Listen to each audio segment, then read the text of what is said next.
Going to go on a gold table. It's going to be gold lampstand. I'm going to have a gold ark. I'm going to have everything gold. We're going to have these big gold rings, and you're going to carry it with wood that is going to be covered in gold, and everything's going to be gold because I love gold.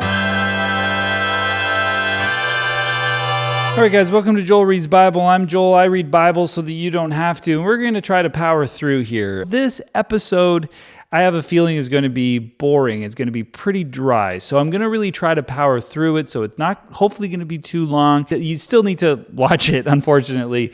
If you're trying to read Bible with me, if you want to actually go through the whole entire Bible, this is part of what we need to do, and I'm sorry. I don't want to be doing it either. And look, maybe it'll be more interesting than I anticipate, but I just have a sneaking suspicion that it's going to be so dull. I'm reading the whole entire Bible. I'm going through the whole entire thing, and it has been fun for the most part. We've been having a great time, but I feel like there are going to be some chapters that aren't going to be that interesting. And you know why I think that? This is genuinely what's going on in me.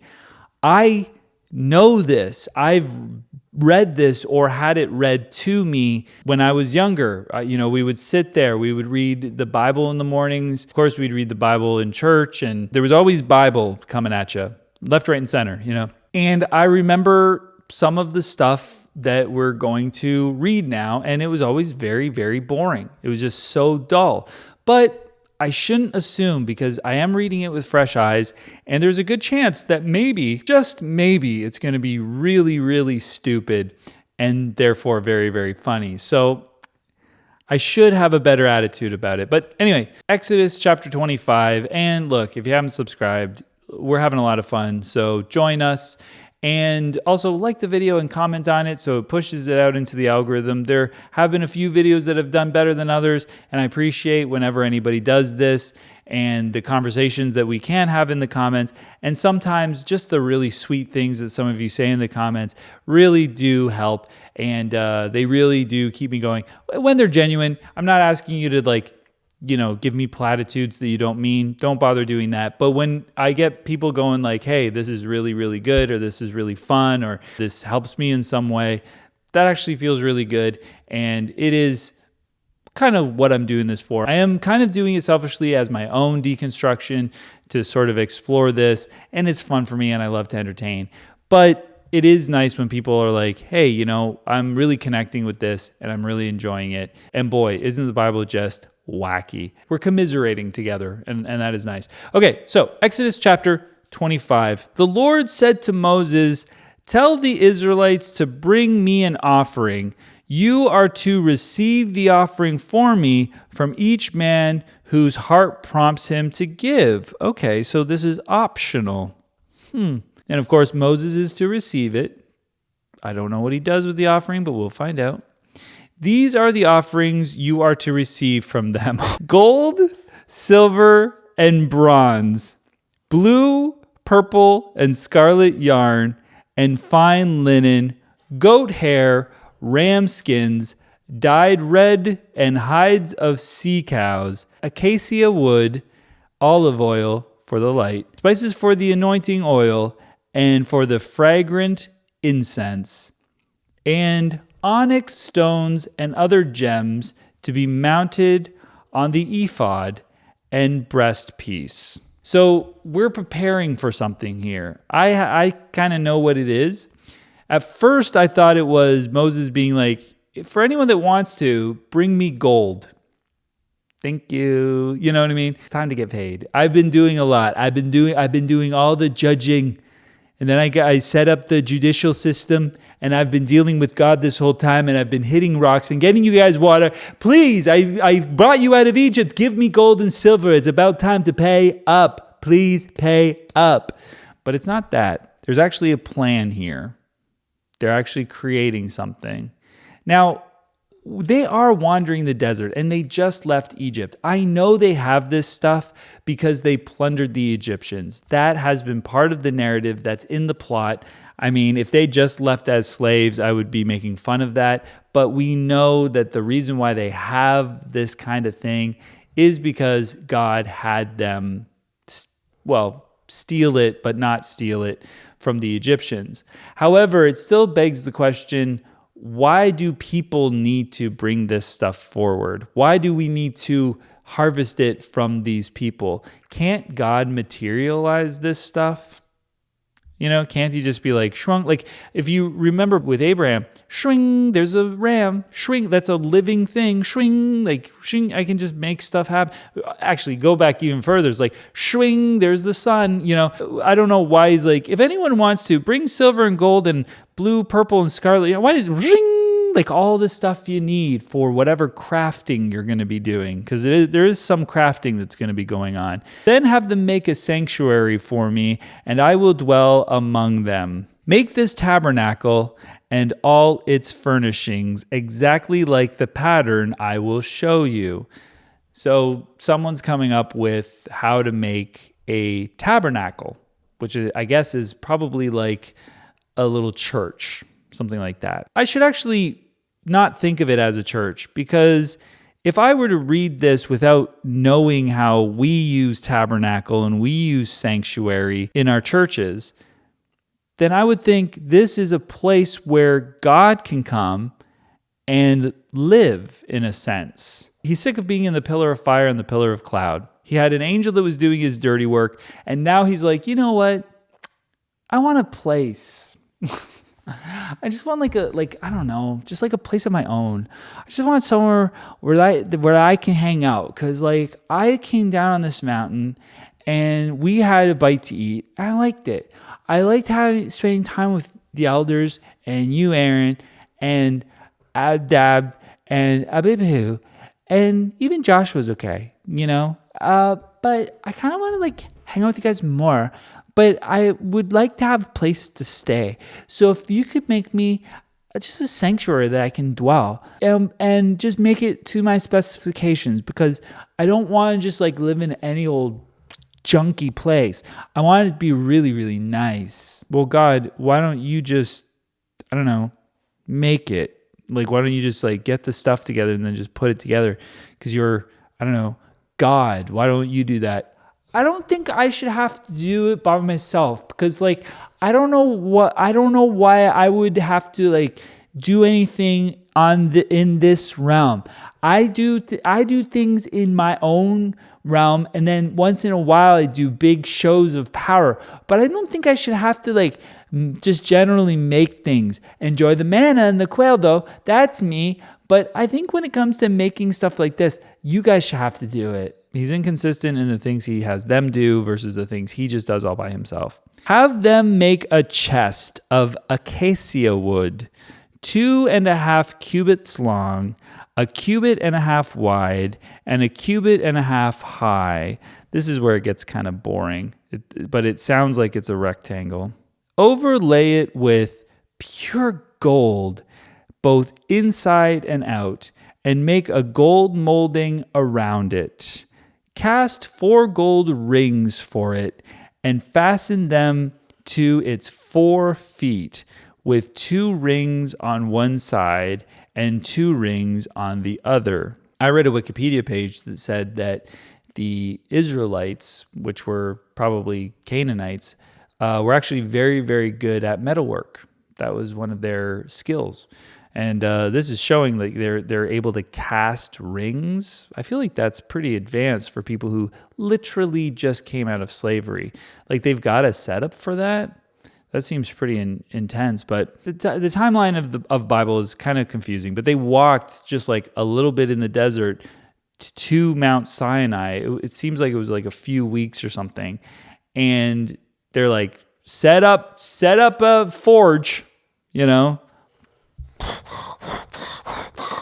We're going to cast some gold rings, giant gold rings, for this whatever it is that we're making. Then make poles of acacia wood. I think it's acacia. Acacia.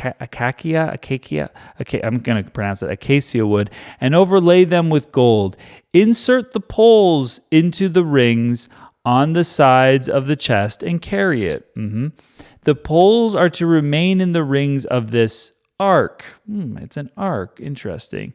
They are not to be removed. Then put in this ark the testimony, which I will give you. We've had mention of this testimony before. I think that they were sitting around this testimony or being near the testimony or in the testimony. I don't really know what the testimony is, and it hasn't really explained it or spelled it out for me, so I'm not really going to be that worried about it. And I would suggest that that's how we read the Bible. I know that that goes against what a lot of you will say, but if God cared, he would really explain it. Because remember how he mentioned the yeast 1,000 times? Well, he's mentioned the testimony twice, and he hasn't really explained what the heck that is. So not that worried. Make an atonement cover of pure gold. So much gold. 2.5 cubits long and 1.5 cubits wide. And make 2 cherubim out of hammered gold at the ends of the cover. Make 1 cherub on one end and the second cherub on the other. Make the cherubim of one piece with the cover at the 2 ends. Okay, so it's all one solid piece of gold. This is a massive gold lid with cherubim, or it might be pronounced cherubim, on either side. The cherubim are to have their wings spread upward, overshadowing the cover with them. The cherubim are to face each other, looking toward the cover. Place the cover on top of the ark and put in the ark the testimony which I will give you. What is the testimony? Okay, now I am curious. But that's cool. So they've really described it's like these angels that are like hunched over, sort of looking down at the ark, and their wings are going like this. So it's probably like this kind of like, well, it's arced on the ark. It's apropos, I suppose. But I think that that's actually kind of a cool sort of description for like a work of art. You know, it has this sweeping wings, and they're like, we're angels. There above the cover between the 2 cherubim that are over the ark of the testimony, I will meet with you and give you all my commands for the Israelites. Okay. I really don't know exactly what the testimony is, but this is called the Ark of the Testimony. I don't know if it's the Ark of the... I thought it was the Ark of the Covenant too, but maybe that's just this translation. But anyway, maybe the testimony is the covenant. I don't know what these words mean, honestly. Make a table of acacia wood, 2 cubits long, 1 cubit wide, and 1.5 cubits high. Overlay it with pure gold and make a gold molding around it. Also make around it a rim a handbreadth wide and put a gold molding on the rim. Make 4 gold rings for the table and fasten them to the 4 corners where the 4 legs are. The rings are to be close to the rim to hold the poles used to carry the table. Make the poles of acacia wood, overlay them with gold, and carry the table with them, and make its plates and dishes of pure gold, as well as its pitchers and bowls for the pouring out of offerings. Okay, what are the offerings? What are you pouring in the way of offerings? Like, what are the water offerings? I don't know. But anyway, this is a lot of gold. Everything. To be honest with you, if you imagine it's going to look very gaudy. It's a bit of a pun, I suppose, but it's just it's a lot of gold. You know what I mean? Who are you, Tina Fey Baker or something like that? It's all very, very over the top. Put the bread of the presence on this table to be before me at all times. The bread of the presence? What's this now? These are all sorts of wild concepts that are like showing up out of nowhere, out of the clear blue sky. I have a feeling that these things, of course, are things that they already know because they're just part of their culture and they've evolved over time. And now they're just putting it in a book. So instead of explaining it in a reasonable way, they're just like, this is what it is. And then they maybe eventually will be like, oh, and that's why, which happened, we noticed with the Passover. Make a lampshade of pure gold and hammer it out base and shaft. Its flower-like cups, buds, and blossoms shall be of one piece with it. 6 branches are to extend from the sides of the lampstand, 3 on one side and 3 on the other. 3 cups shaped like almond flowers with buds and blossoms are to be on one branch, 3 on the next branch, and the same for all 6 branches extending from the lampstand. And on this lampstand, there are to be 4 cups shaped like almond flowers with the buds and blossoms. 1 bud shall be under the first pair of branches extending from the lampstand, a 2nd bud under the 2nd pair, and a 3rd bud under the 3rd pair, 6 branches in all. The buds and branches shall all be one piece, with the lampstand hammered out of pure gold. Is that a menorah? They call it the lampstand. I wonder if in the original Hebrew it's make a menorah of pure gold. That's probably what it is. Then make its 7 lamps and set them up on it so that they light the space in front of it. Its wick trimmers and trays are to be of pure gold. A talent of pure gold is to be used for the lampstand and all these accessories. See that you make them according to the pattern shown you on the mountain. So God is just making furniture. God wants his new home and he wants a bunch of bespoke furniture. That's what it is. He's like, now I want a lampstand. It's just going to be, it's for candles. It's a candelabra, but we call it lampstand now these days. It's going to go on a gold table. It's going to be gold lampstand. I'm going to have a gold ark. I'm going to have everything gold. We're going to have these big gold rings, and you're going to carry it with wood that is going to be covered in gold, and everything's going to be gold because I love gold, and I deserve it because I'm God, and I want all the gold, and I want it to be beautiful and shiny and fancy and special, you know. Anyway, I think I deserve it because I've given you frosted flakes for the last, and that's going to be for 40 years. I give you quail every day, so just make me a thing made of gold. And that's God. He loves gold. But anyway, that is the chapter. I think we got through it pretty quickly, actually, so not bad. I think the next chapter is going to be also a little bit boring because we're just going to be talking about the tabernacle. This is not the most interesting part of Exodus, but hopefully there will be 1 or 2 things that crops up that is really fun, but we will get through it together, guys. We will get through it together. All right. I'm here for you. Thanks for joining me, and we'll see you next time for chapter 26. By the way, if you haven't liked, subscribed, and commented on this video, then you can see yourself out. Just joking. Stay. Just subscribe. Just stay forever. All right. Love you. Miss you. And we'll talk to you later. Bye-bye.